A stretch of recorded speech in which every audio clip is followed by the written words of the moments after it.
নমস্কাৰ বন্ধুসকল, মই হিৰেণ। আজি মই আপোনালোকক এই ভিডিঅ'টোৰ জৰিয়তে 2024 চনৰ এপ্ৰিল মাহটোত এই 3টা ৰাশি কেনেদৰে পাৰ হ'ব তাৰে সম্পূৰ্ণ বিৱৰণ মই আপোনালোকক এই ভিডিঅ'টোৰ জৰিয়তে আগবঢ়াইছোঁ।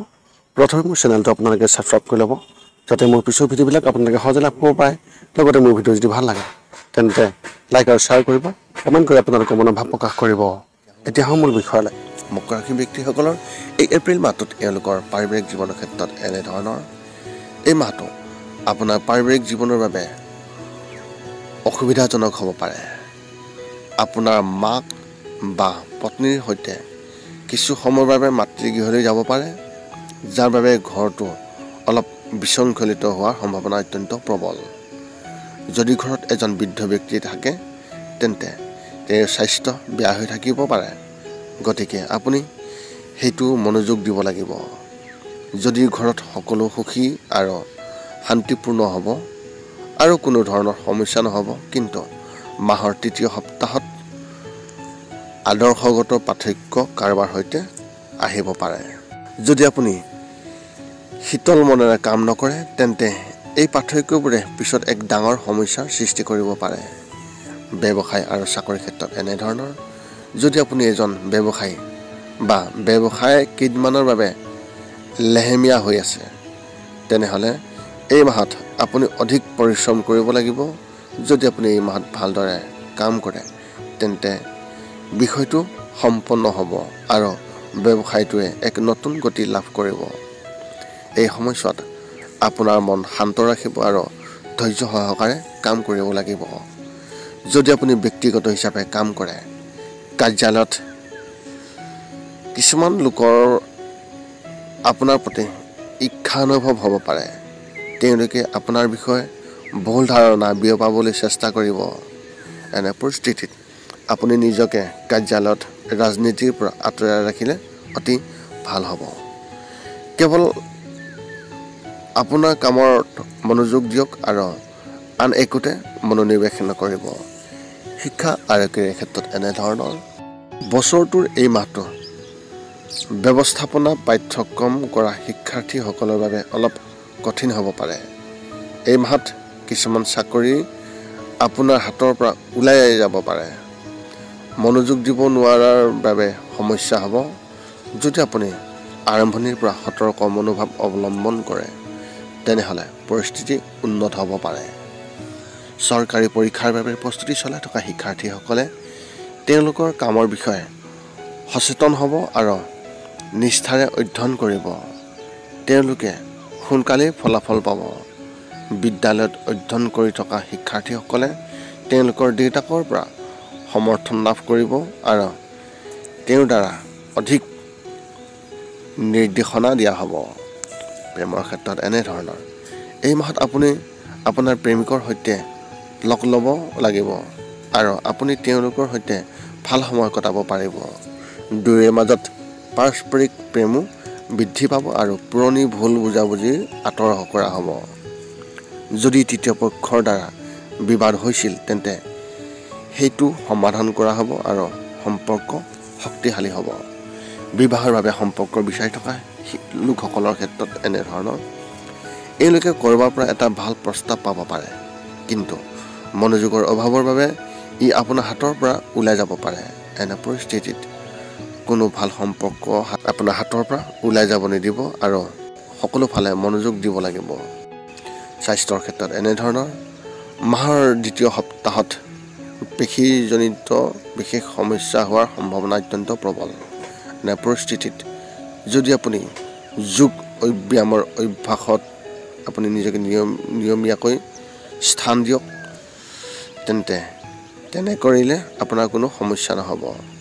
মাহটোৰ মাজভাগত আঁঠুৰ বিষয়ৰ সমস্যাও আপোনাক আমনি কৰিব পাৰে। কাৰোবাৰ সৈতে ৰাতিপুৱা খোজ কাঢ়িবলৈ যোৱাৰ অভ্যাস গঢ়ি তোলক।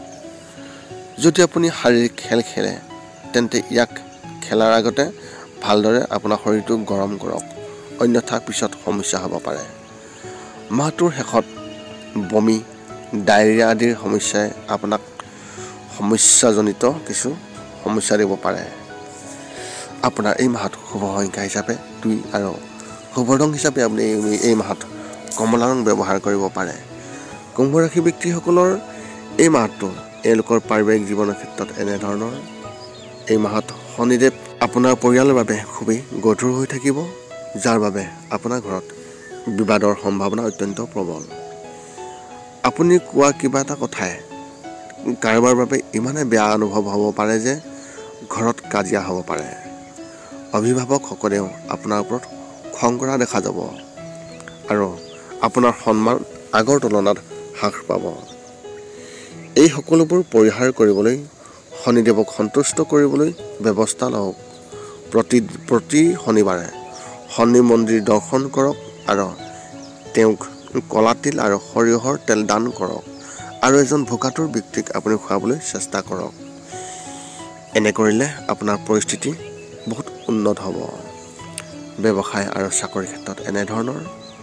অৰ্থনৈতিক অৱস্থাৰ ক্ষেত্ৰতো এই মাহটো আপোনাৰ বাবে ইমান শুভ নহয়। ধনৰ অভাৱ হ'ব পাৰে আৰু আপুনি কাৰোবাৰ পৰা ঋণ ল'বলগীয়া হ'ব পাৰে। যদি টকাখিনি ক'ৰবাত আপুনি বিনিয়োগ কৰিছে বা কাৰোবাক আপুনি ধাৰ দিছে, তেন্তে ইয়াৰ পৰাও আপুনি লোকচান পাব পাৰে বা আপোনাৰ টকা ওলাই নাহিব পাৰে। অৱশ্যে ব্যৱসায়ত কিছু খুবেই ভাল শুভ ফলাফল দেখা গৈছে। যদি আপুনি এটা কাম কৰে তেন্তে সাৱধানে কাম কৰিব, কিয়নো আপোনাৰ বিষয়ে বিশেষভাৱে ৰাজনীতি থাকিব পাৰে বা আপুনি ৰাজনীতিত পৰিব পাৰে, যি আপোনাৰ ভাৱমূৰ্তিক বিশেষভাৱে ক্ষতিগ্ৰস্ত কৰিব। সকলোৰে সৈতে পাৰস্পৰিক সম্প্ৰীতি বজাই ৰাখিবলৈ আপুনি চেষ্টা কৰক। আপোনাৰ কাৰ্যালয়ত ৰাজনীতিৰ পৰা আপুনি যিমান পাৰে আঁতৰি থাকিবলৈ চেষ্টা কৰক। শিক্ষা আৰু কেৰিয়াৰ ক্ষেত্ৰত এনেধৰণৰ। উচ্চ শিক্ষা গ্ৰহণ কৰি থকা যিসকল শিক্ষাৰ্থী, তেওঁলোকে নিজৰ বাবে এটা চাকৰি বিচাৰিব, কিন্তু তেওঁলোকে সোনকালে ইয়াক নাপাব। যদিও কিছুমান ভাল অফাৰ আপোনাৰ হাতলৈ আহিব, সেইবোৰ আপোনাৰ বাবে ইমান এটা উপযুক্ত নহ'ব। এনে পৰিস্থিতিত খৰখেদাকৈ আপুনি কোনো কাৰণতে সিদ্ধান্ত নল'ব আৰু ভৱিষ্যতৰ বিষয়ে বিশেষভাৱে আপুনি চিন্তা কৰিহে পিছত আপুনি এটা ভাল সিদ্ধান্ত ল'বলৈ চেষ্টা কৰক। যদি আপুনি কলেজত কাৰোবাৰ সৈতে হাই কাজিয়া কৰিছে বা আপোনাৰ যদিহে কাৰোবাৰ লগত বিবাদ হৈছে, তেনেহ'লে তেওঁলোকে আপোনাৰ প্ৰতিচ্ছবি ক্ষতি কৰিবলৈ বহুতেই চেষ্টা কৰিব। এনে পৰিস্থিতিত আগতীয়াকৈ আপুনি সতৰ্ক হওক আৰু কাকো ভালকৈ বা বেয়াকৈ আপুনি কোৱাৰ পৰা পৰিহাৰ কৰক বা আপুনি আঁতৰি থাকক। প্ৰেমৰ ক্ষেত্ৰত এনেধৰণৰ। এই মাহটো আপোনাৰ প্ৰেমৰ সম্পৰ্কৰ বাবে খুবেই ভাল। যদি আপুনি বিবাহিত, আপুনি আপোনাৰ সংগীৰ পৰা খুবেই শুভ সমৰ্থন পাব আৰু সম্পূৰ্ণ সমৰ্থন পাব। তেওঁলোকে আপোনাক প্ৰতিটো কামত সহায় কৰিব, যাৰ ফলত দুয়োৰে মাজত পাৰস্পৰিক প্ৰেম বৃদ্ধি পাব। সম্পৰ্কত আপোনাৰ বিশেষভাৱে গৰম হৈ থাকিব পাৰে।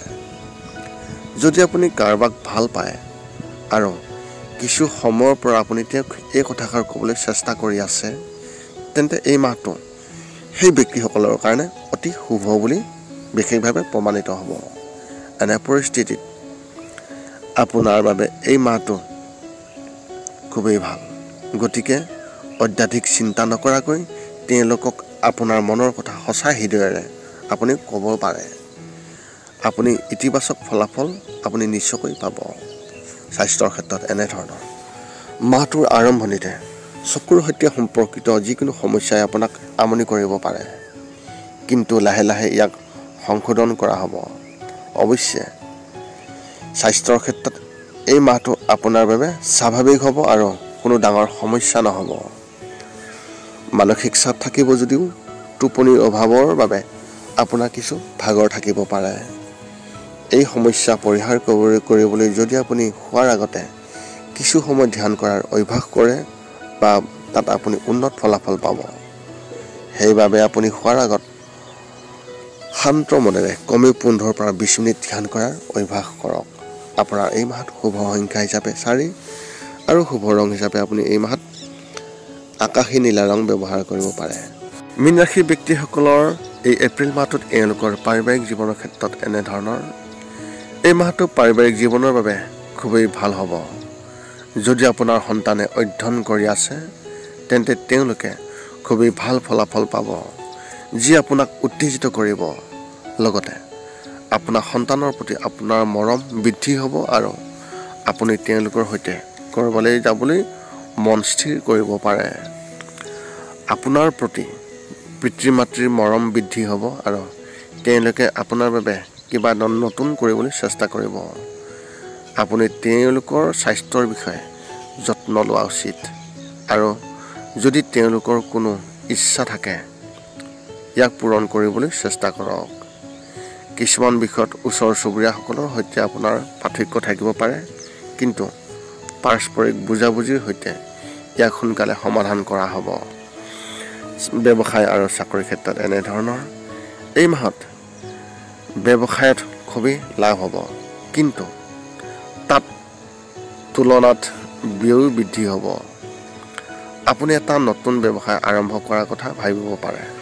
অৱশ্যে নতুন কিবা এটা আৰম্ভ কৰাৰ আগতে আপোনাৰ জ্যেষ্ঠসকলৰ সৈতে এবাৰ পৰামৰ্শ লোৱাটো আপোনাৰ বাবে অতি শুভ হ'ব আৰু ইয়াক আপুনি নিশ্চিত কৰিব পাৰে।